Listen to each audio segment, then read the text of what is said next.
I think everyone saw a real the preview. Yeah, that's cool. Yeah, well, thanks again, Emiliano, for at least. Thank you. Thank you also for... Again, as I said, if you didn't push me, I probably would have just kept it in the back of my mind. But it's really good to come back. I actually just felt like home. Nice. Yeah, the new building looks really nice. Yeah, it is. It is. Yeah, it's been an upgrade. No, it's amazing. Yeah. What time do you want it to start? Are you waiting for more people? I mean, I think I think it's 4 right now. Let's just wait a minute or so, just in case people are late or something. But yeah, and just 1 second. Okay, so.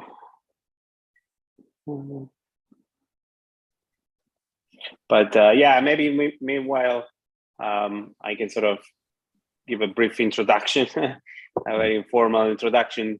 Colin, thank you so much, Colin, for taking the time to be here. No, we rescheduled, and I was supposed to be in person as well. But I mean, the important thing is that we made it, and then we'll try to see each other some other time. So thank you so much. So Colin is one of our alumni. He got his PhD with Gianluca Segnini.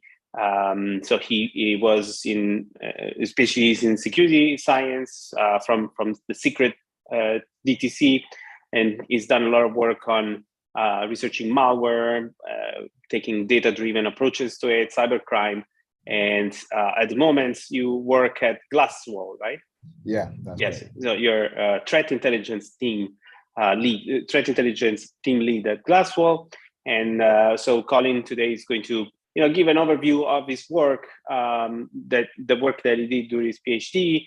So before COVID, we started right before COVID. I would say we started this sort of new tradition of having a sort of a public PhD viva, where in the UK we have this very very private 2 committee members only viva or defense, where you give a talk for maybe 10-15 minutes, and then you can have questions for 2, 3, 4, 5 hours, and not to scare the current PhD students, but so it's not a very public facing thing. So I mean, I'm sure yours was fine, but I actually been on PhD vivas that lasted 4.5, 5 hours.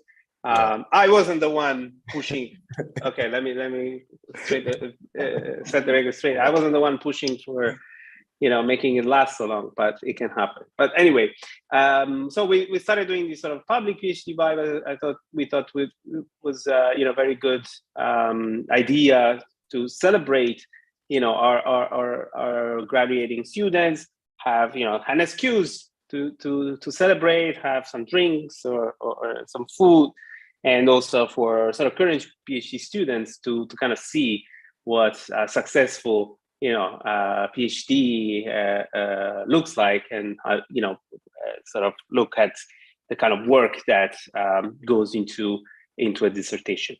But anyway, I shut up now and leave the floor to Colin.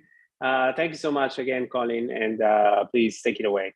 Thanks a lot. No, thank you so much, Emiliano. But I'm gonna in fact take some notes from you on like how to do intros for other people. Yeah, you really made me smile a lot. But thanks again, everyone, for like attending, listening to what I have to say. Really appreciate it. My thesis: measuring and disrupting malware distribution networks, and its interdisciplinary approach. And as I said, you guys already seen like the preview. That's the official title, and of course, that's what I'm going to talk about. But when I look at this work, really, how I see it is like somehow, and let's see if this works. Yeah, this is really how I see it. When I look back at my time, like somehow, I still wonder how. I wonder how I pulled one over on these examiners. But let's go. But I say that like with both seriousness, but also like in a sense of gratitude, because everyone has their challenges, everyone has their journey. I had my own share of challenges, but I can definitely say with all the questions I had been doing a PhD, I've seen the value. Both the way I work, people see the value, and whether you stay in academia, whether you go into industry, you're definitely valuable. And maybe I didn't plan to even say that, but maybe that's probably the message I want to share as well. So there's me, first off for a couple of papers. So on the outside looking in, well, yeah, really good. But really, we all know that the truth of the matter, to get someone trained and to pass a PhD, it takes a village. The same way it is to train a child. Here's my village. So Gianluca Stringini on the left. For me, he's the Don. He's amazing as a researcher, as a thinker, as a human being. Everyone who knows him, I'm sure, would agree. But like, I can't even begin to say like what he's done for me personally, as well as like professionally. Amazing guy. And in fact, I need to chase him up. Then luckily, I hit the jackpot in terms of the supervisors. Then Stephen Murdoch, the professor, I think now he's taken over Emiliano for the leading the InfoSec research group. Again, it's just in a different way, but just again another amazing individual. Like what I've learned, I can just say definitely from how to be a good scientist, how to follow things through, like with a very structured approach, creating arguments. Like there's just so much I've learned, as well as opportunities as well. So yeah, I just thank him as well, Dr. Yushen. So he's original Symantec now. He's Norton LifeLock, but he's still there basically as now technical director. He's been the main point of contact throughout my thesis in terms of like the data and this partnership we've had. And besides that, he's a really funny guy. But like I just enjoyed working with him, and I know I must have annoyed him. Just how to work with notebooks, Python notebooks. How do you use a library? Like I was literally learning Python from day one with him. And yeah, Professor Toby Davis, I don't know if he's a full professor yet, but I know he's at Department of Security and Crime Science. I know he's on that track. Again, great opportunity to work with him. One of the chapters that I did is something I was really interested in, but wasn't part of the plan. Literally, he just said, I think I was speaking to Gianluca, there's this project we want to do, how we can use crime science, but apply it to cybercrime.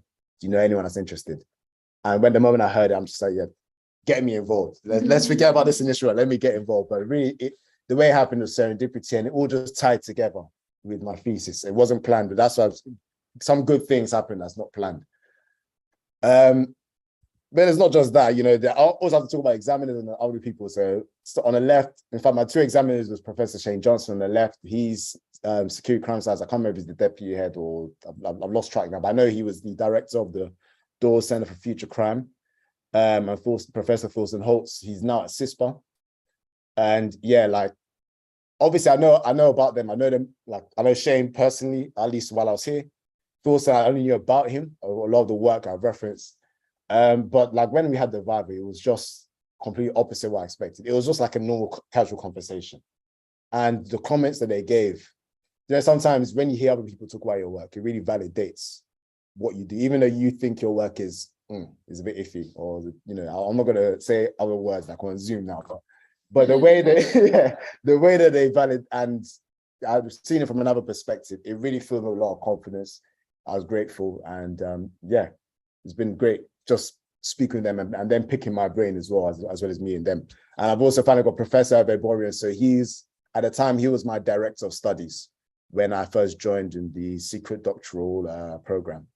But even beyond that, we still kept in contact. He really helped support me. I had some challenges, but he really helped me. And I have to just show appreciation. There's so many people. And of course, there's many other people. Like, I'm not going to begin to go for everyone, but I have to point out people that I know definitely, like, specifically with my thesis and keeping me on track. They really helped me. So thank you to everyone. And of course, everyone that I've worked with, everyone I've met with over the years. Probably one last social thing before I actually go into the work. So this is for those who are interested. And again, it's just for this is my story when it comes to the PhD, and I love my emojis. So I started with, University of Cambridge. So I was like, wow. And then I did my bachelor's and master's in engineering, information and computer engineering. So I learned that I love data. I love automation, AI, machine learning. But that's when I think it was towards the end that I found out that security, and cybersecurity specifically, I knew there was something that I wanted. Like, I knew that's where I'm going to work. I didn't have any background in it, but I knew that's where I wanted to be. So I applied and I got into UCL to do the MRes and PhD. In my mind, I'm like, okay, I've already graduated Cambridge, just going to be a piece of cake. But of course, the tears began. First year, the tears began. I think that was the first submission attempt. And long story short, my first paper took me 5 submission attempts over 3 years to get it accepted. Finally got into Asia CCS, but there's pros and cons with that. I think that anyone who's obviously you got papers, there's obviously what you improve writing the papers, but also there's a bit of like arbitrariness. I don't know if that's a real word. There's the stochasticity or randomness in some papers that I get through, but you just learn to take that in your stride. But I think what it did actually teach me is that any knockdown in quote actually just improves you. It makes you think more critically. It makes you think more strategically, how to frame things. You know that if someone likes A, then show it and make it look like it agrees with A. But at the same time, you don't lose the scientific rigor, etc. So that's a really important skill that I've actually taken. But yeah, going on to more tiers. I started part-time work in spherical defense, and just basic API security with machine learning, and that was a fun experience. But yeah, I got my first paper in 2019. After that, I was full-time employed. Sneak, I don't know if anyone knows about, but yeah, they're really big in the security or DevSecOps, and they're used a lot now by software development teams everywhere. More tiers, so that's definitely when it was coming up to writing the thesis. But I eventually submitted 2021 and passed the exam. So that's tears of joy there. And then finally, it was funny because one of the papers I did, first attempt of submitting, it got accepted. There weren't any comments, so it was just like, things to type. So again, just shows, obviously I did improve how to write and paper and write to audiences, but again, I know there's randomness at the other side, and that's just how it is at times. But that was my experience. Then from there, I'm in grad school now, and a couple months ago, I became team lead. So that's like the high level of my story here.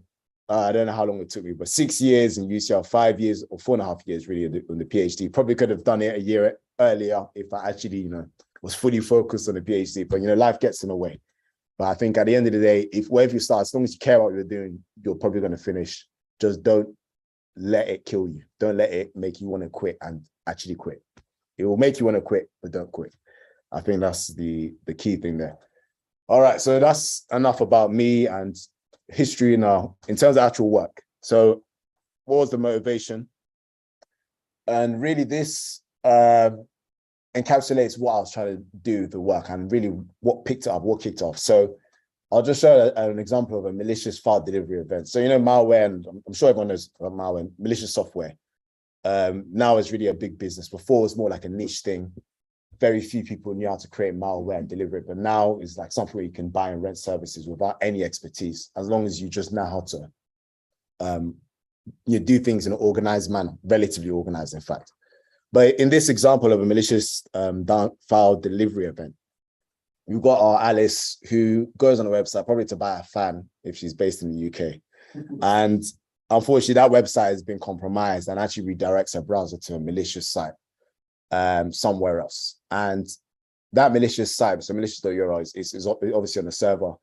There's malware there. Well, in fact, it could be an exploit kit, exploits her browser and delivers malware. And you can see like this progression on the right. And really the key thing is the data points that we're collecting. So we've got a host URL, we've got an IP address of the malicious server and the malicious URL, and we've got a file. So this person's now got malware.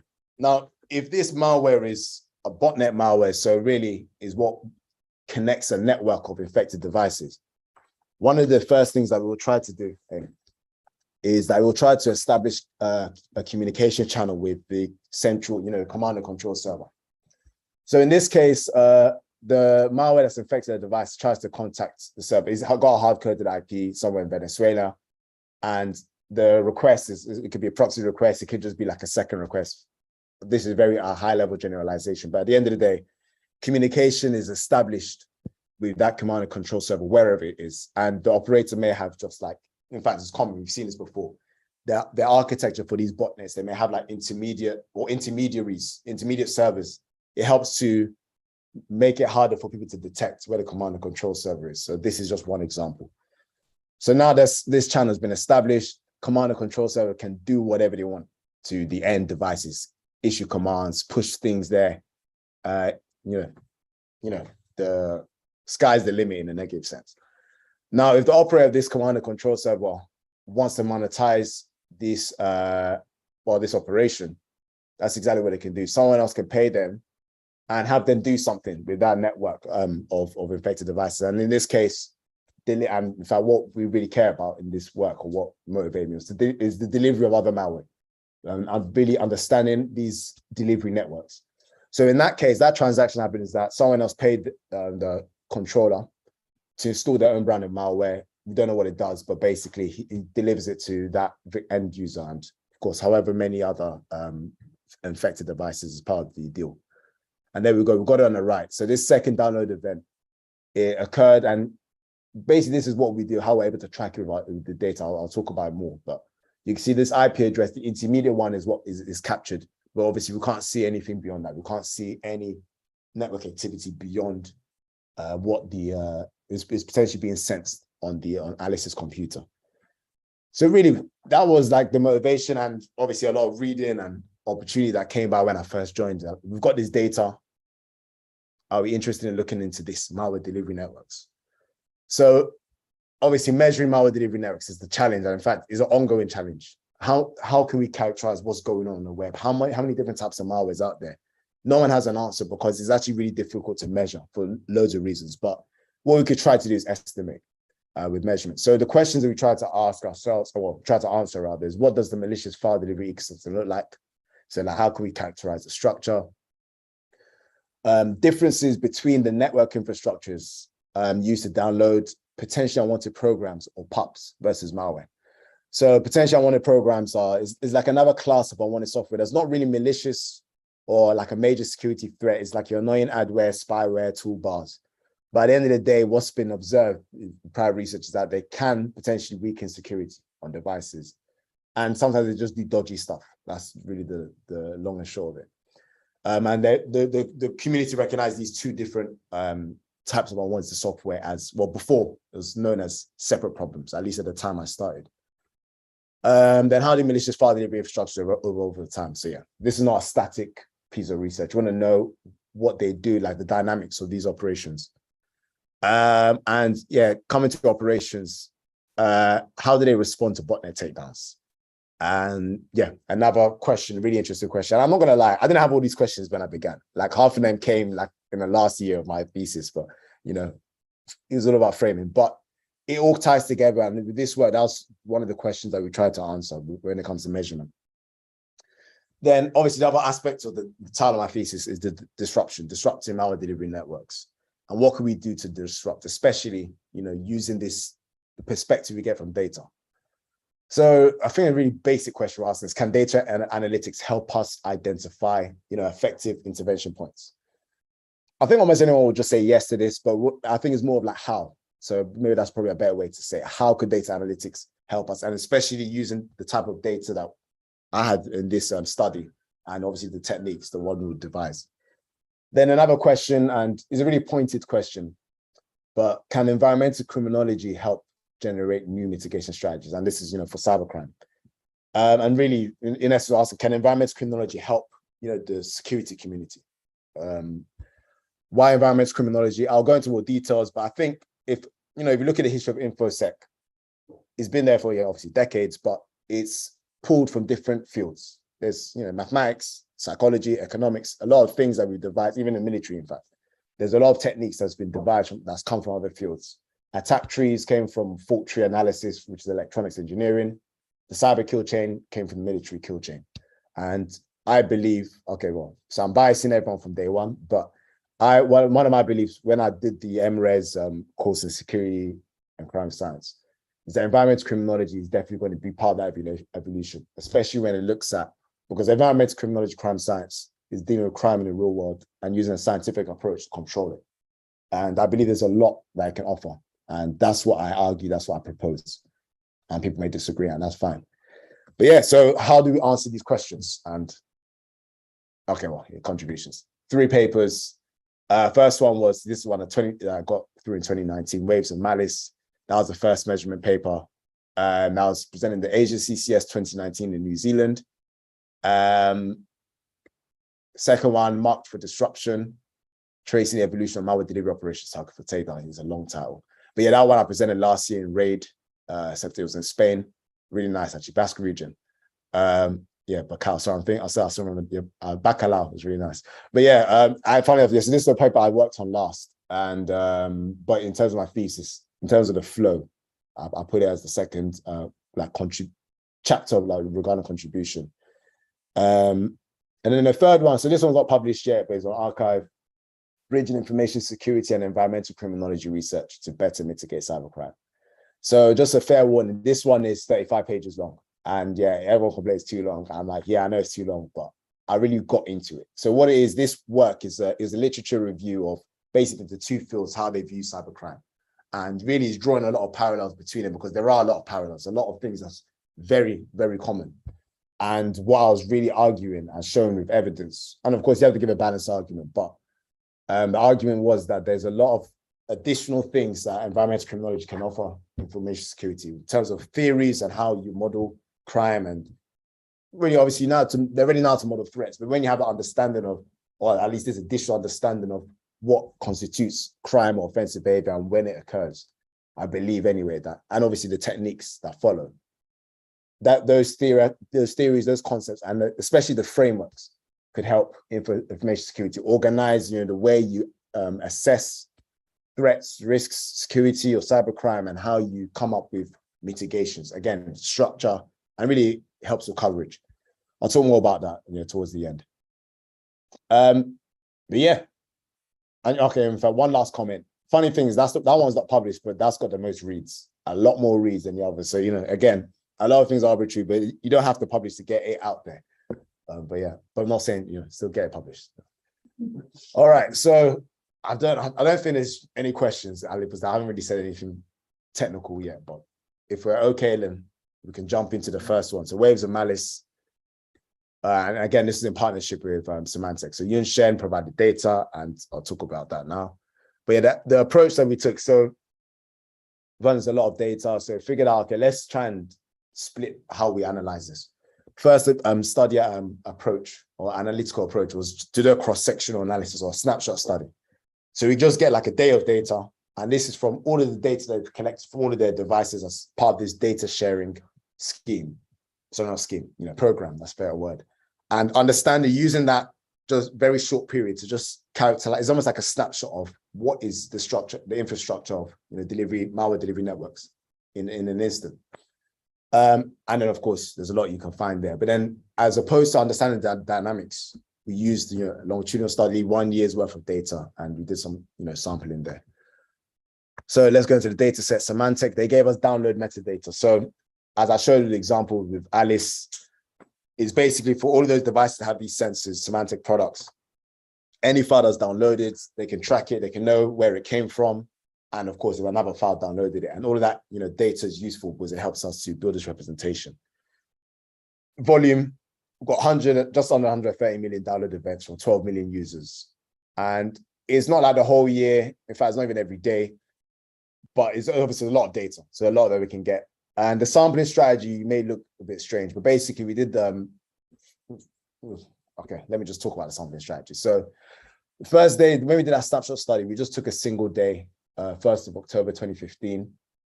Then for the longitudinal study, we did it in 2 ways. We did like a medium-term analysis. So like basically every day over the course of a month, just to get like medium-term variations. Then to get like the long-term variations, because we didn't want to get every single day of data for years, terabytes already. So to analyze that would have been a mission. So what we did is we took a day for per week for the rest of the year. And then that was like the long-term dynamics. May or may not be the best sampling strategy, but it's something that we worked. And you have to work with what you've got.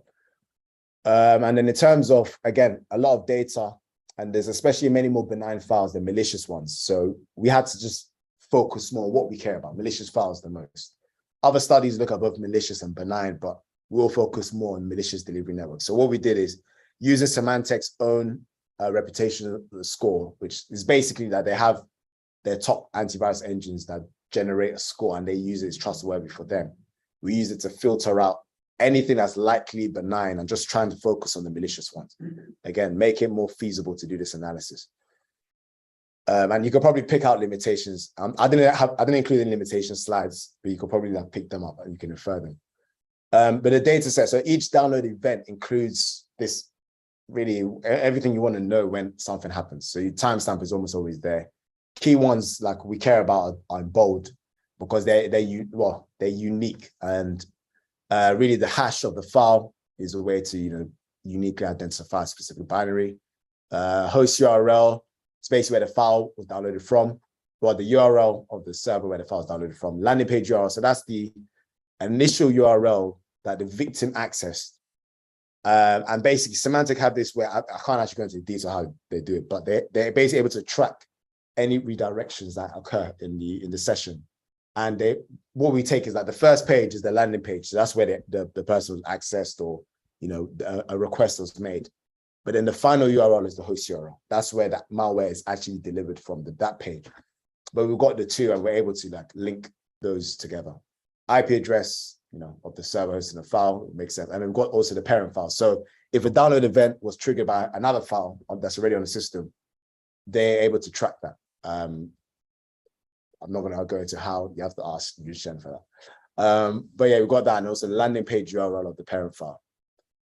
So again, and I think if they've measured this before, so if they've identified where that parent file was downloaded before, then they have that information. And basically, we use this data to build up our representation of delivery networks. Graph theory, makes sense. Structure, use graphs. So build a directed graph of download activity. Basically, each type of entity has its own type of node. So you've got a file with the square, host, or base. Oh, it's not really a host, it's actually a URL. URLs are circles, and IPs are triangles. In this study, we didn't denote domains. I did it in the second one. Then domains is just another way to connect us up and provide real world connections. Obviously, multiple URLs on the same domain, it makes sense that they're connected. We didn't do it here, but obviously still what we have is still useful. Yeah, a main selling point, in fact, okay, before I talk about the classification. So yeah, the main selling point of this work, because what we did that was new that others haven't done, is other studies have looked at just files and file to file actions. Others have looked at network activity and delivering files, but no one had really looked at it like the two sides put together. So server side and client side activity. So I think we were the first to do that, at least to do at this scale. And obviously, yeah, that's what we did. Classify the files as malware or PUP, and we just use virus total enrichment and AV class. Virus total, in case anyone doesn't know, they analyze files for a living, and then if you query them with a hash, and if they've seen it, they'll just tell you what the analysis report is. And AV class just makes that more interpretable and consistent. All right, and yeah, I just told you the selling points. We're going to talk about that.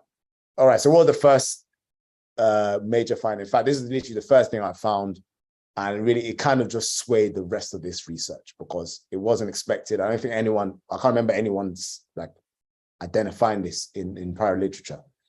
But when you have graphs, you have something called components. It's basically clusters of nodes that you can trace a path from one node to the next in every node in that component. And what we found is there's always going to be a giant component. It's the biggest component in the graph, but the one here was, it was massive. 80% of download activity that we saw in a day was all attributed to a single component. And in the real world, this is basically a single interconnected network of servers and files that are being delivered. 1.3 million nodes in the giant component. The next largest component only had 2,000 nodes. So, 650 times bigger than anything else. And in fact, most of the nodes were far smaller than 2,000, most of the other components had far fewer than 2,000 nodes. And there were 58,000 components in total in a single day. So this giant component, what the heck is it? It's a massively connected infrastructure, but in the real world, what does that mean? We thought there's two things potentially. So one, it could be a massive operation, all controlled by the same actors. The rest of the paper, we kind of just show this is unlikely. What's more likely is as a well-connected marketplace. So you have different servers, service providers, and they don't have to be malicious as well. They can be abused unknowingly. But if one of them is delivering multiple malware families, and then each of those malware families are using multiple different delivery servers, that's how you get that connection. Or then whoever is driving this, that's obviously another question entirely. But yeah, that's what we found. So this giant component, again, it kind of steered us in the way we did. So it's investigative work here. So what we looked at is the backbone, one of the things anyway, the backbone is basically the set of nodes in this giant component that if you remove these nodes, it will cause the quickest disintegration of this structure. The technique is called graph percolation. And basically on the left, we looked at the IP addresses in this backbone and what are the top countries that host these have these addresses. And yeah, you see the US is number one. And in fact, they had over 2/3 of the IPs in this network. Now, why is that? Is it that, okay, a lot of this infrastructure is based in the US, potentially. There's also the potential that obviously internet infrastructure could be more in the US. I think we didn't investigate that. And there's also potential bias with semantic customers more than being the US versus other countries. And I don't know the answer to those other questions, but at least what the data suggests is that the US having the most IPs, or most IPs for this structure is based in the US. They're the most able to disrupt it, because again, this data is filtered down to dodgy files. Some of them malicious, some of them not, but they're suspicious. And if you want to take down this infrastructure, the US is the best place to do it. That's what the data suggests anyway.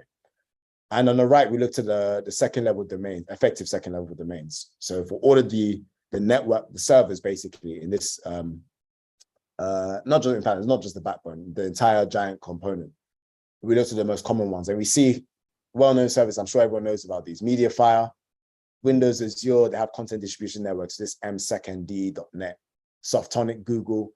Like these services are basically doing the lion's share of download or delivery of suspicious files. And I don't think Google are in the business of delivering malware. I don't think anyone else does it either. So it's more likely that they're just being abused. And what they need to do, and what we learned, and in fact, we saw this again in the second study, is that, or we suggest that they improve their security hygiene. So they're being used and abused to deliver suspicious files.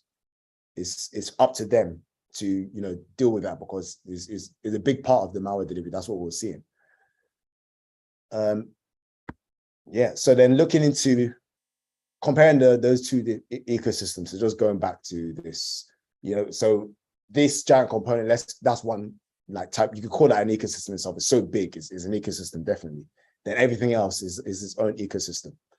So what we saw, or when we looked into it in terms of the family, or let's say file labels, the giant component was predominantly our PUP ecosystem, so potential unwanted programs, our adwares, spywares, etc.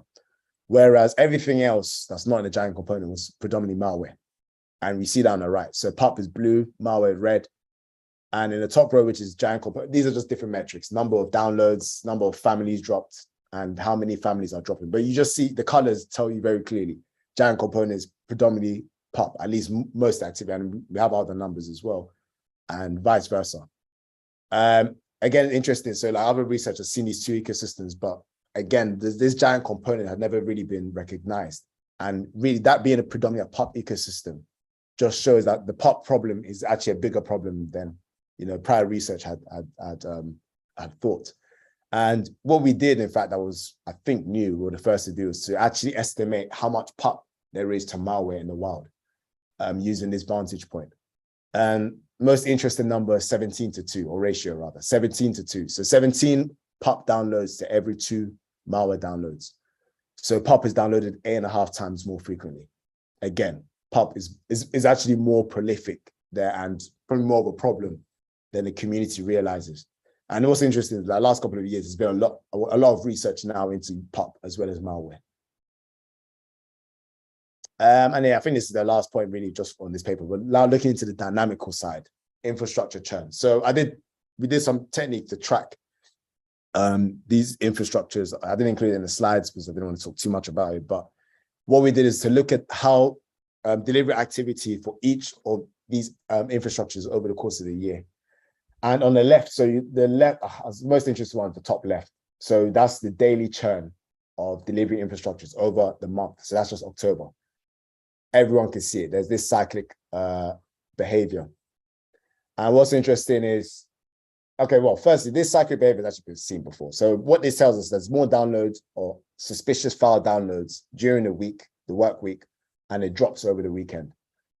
So this is interesting because one, has actually been seen before, like in terms of botnet activity, in terms of malware, communication network traffic, and all of that area or areas of research. they've seen this before. But what's also been known is that people, the way they use computers follows this pattern. Even in my company now, the way people use emails, it follows this pattern. And there's so much research to corroborate this as well. So what routine activity really explains this. And what we think is happening is that infection activity is just following the availability of victims. Routine activity really summarizes this, routine activity theory, sorry, is from environmental criminology. It basically says crime follows opportunity. And that's what we think is happening. More people are online, more people are active on their computers, it connects to the internet, more infections are being carried out, both they're available as well as being used. So that's what we think is happening. And yeah, that's an interesting point there. Top right, so we've got, again, this churn, but this time is over the course of the year. And I guess the only interesting thing, this obviously is important and we talk about in the paper, but the interesting thing here is the dip. We've got a massive dip in activity between November and I think December. And we basically correlated this dip to a takedown operation carried out by Russian law enforcement against the Dyer malware family. So Dyer was a banking Trojan and delivered by Upatre, I think, Upatre dropper. And yeah, basically the same week that that operation occurred, that's where we got the dip. And from there was a massive dip in all basically delivery infrastructures for other malware. That was really interesting. There's a case study in the paper. We talk a little bit more about that. And I think the key point there is that we saw other malware that they had very significant drops in activity that weren't known to be related to Dyer. And then finally, we just look at the lifespans of these infrastructures over the course of the year. And I think the key takeaway here is that we saw 3/4 of network infrastructures, they survived for at least 6 weeks. So, and just over a quarter survived for a year or more. So the point here is, okay, it's kind of relative, but most infrastructures are short-lived, and I say that in quote, but when I say short-lived, it's basically less than a year. They don't last for more than that. After that, they change, they rotate to different IPs or domains. Only a quarter are stable and still there for a year. Details in the paper, but a lot of stable infrastructures, part of the giant component, these big services are being abused.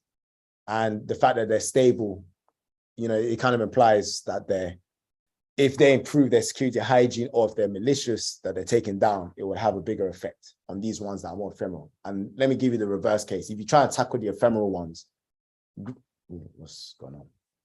Okay, we're back. But yeah, if you try to tackle the ephemeral ones, is it worth the effort? Because they're going to change in a week or 2 or 3 weeks. So, that's the argument we put there. But yeah, so just to summarize this part of the work, and let me just see the time. All right, 40 minutes in. So yeah, it's a comprehensive data-driven analysis of malware delivery networks on the web. And we devised a methodology to identify key elements of these delivery networks.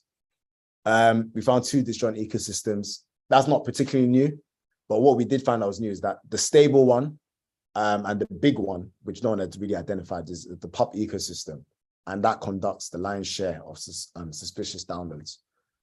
I think we're quite sure that we did for the first time was to estimate ratios of PUP to malware in the wild.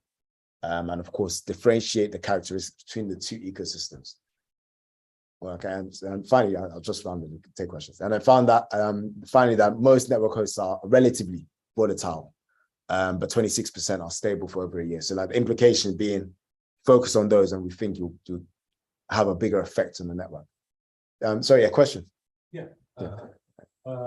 So could you find a tighter definition of PUP than PUP? Because PUP kind of includes for me Cortana, Edge, etc. It's kind of, that is the definition. I don't know. Is there a definition out there? That's a good question. Colin, sorry, can you repeat the question? question? Yeah, let me repeat the question. Yeah. So the question was, can we find a tighter definition for PUP, potentially on the programs? I think the example you gave is so Cortana, Microsoft Edge is basically classified as PUP. And yeah, that's a good point. I didn't go into specific, besides what we shared in the presentation and the paper. So some families were well known, PUP, adware, etc., spyware. But yeah, I think that's a general problem. This gray area of what is malware, what is PUP, and what is probably not even either of them, but is being classified. I think that's part of the problem. if I'm being honest, I don't know if there is a tight definition. It's been a while since I've looked into the literature, but yeah, I guess I think the key thing is unwanted. So it's unwanted software that's not explicitly malicious. That's, for me, that's the definition I'd go with. So in malware analysis, there are certain functions that the program will do. There'll be, like, in terms of classes of malware, like the families or there'll be maybe one that's a Trojan, there'll be maybe one that's a network thing, one that's like a databases. And there's just like this sort of big gray fuzzy power. That's just sort of miscellaneous. It's a toolbar, but it could contain some bad things. Yes. Someone's categorized it. But do you know, is there any, because you've been looking at these like literature? Yeah, it's tricky. And it's a good point. In fact, we deal with this now in the new company that we're at. So it's part of, I guess the challenge is because the people that do the analysis, they really have a lot of sway over what they label these things. And I think the rest of the community just goes with it. So VirusTotal itself is using a conglomerate of, I think it's like 70 antivirus engines now. And whatever they're classifying it as, so some of them you'll see like potentially unwanted, then they'll give it a name, is really what people are going with. So in this work, we didn't go deep into like trying to denoise, other than the fact that we use AV class. So AV class is a tool that kind of taking all those different labels, it will separate something. It's quite clever, but basically it looks at the labels, it does some string manipulation, and it really gives it a class, malware or pup, and then the family, like on just a single family label. I think to deal with this problem, we kind of have to get involved in terms of how we treat this data. So it really is, if it's some way that we filter data, things that are clearly malicious, and obviously clearly that's even a subjective thing in itself. But I think there are something that's probably more obviously malicious and malware, and there's a lot of agreement between the various engines. But where we have a lack of agreement, I think that's where data scientists are really, they're at least one of the set of people that can help in that. But the other set, of course, it goes back to the people that actually generate this data. So these are the virus engine, sorry, the antivirus engines, and the ones that are providing this data to all of us. And last question, sorry. No, go ahead. With the data that you were analyzing, the data set that you had, was there more granular like view of like what types of malware were there? For instance, for like Android phones, say, versus Windows? Good question. So in this, I did look into it. We didn't find, I suspect, and I'm really sure, all of the devices that were basically generating this data were Windows devices. Because I looked for anything that was like an APK, anything that was related to Mac, I couldn't find anything in all of the data for a year. So I reckon this is, I don't think it's filtered, but like I just feel it's Windows devices. But yeah, really interesting to look what it will look like for mobile devices, and of course other devices that's targeted. So when I say other devices, like other operating systems that are targeted. Yeah. Cool. Any other questions? Anyone on Zoom? Any questions there? Cool. I have a question, and then maybe I'll give the floor to Gianluca. I saw he joined. So my question is a little bit more, let's say, philosophical, maybe to kind of,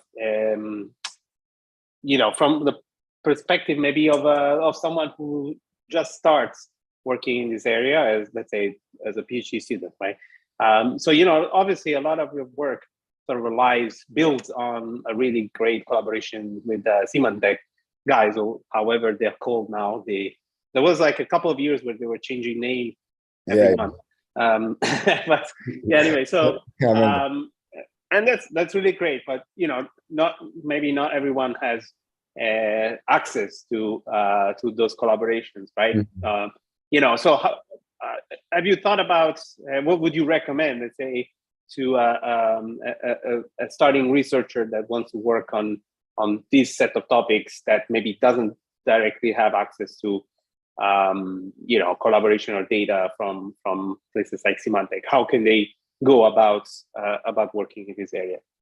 That's a really good question, and that is a tricky one because all right. So I'm literally just going to walk through how I'm thinking and talk.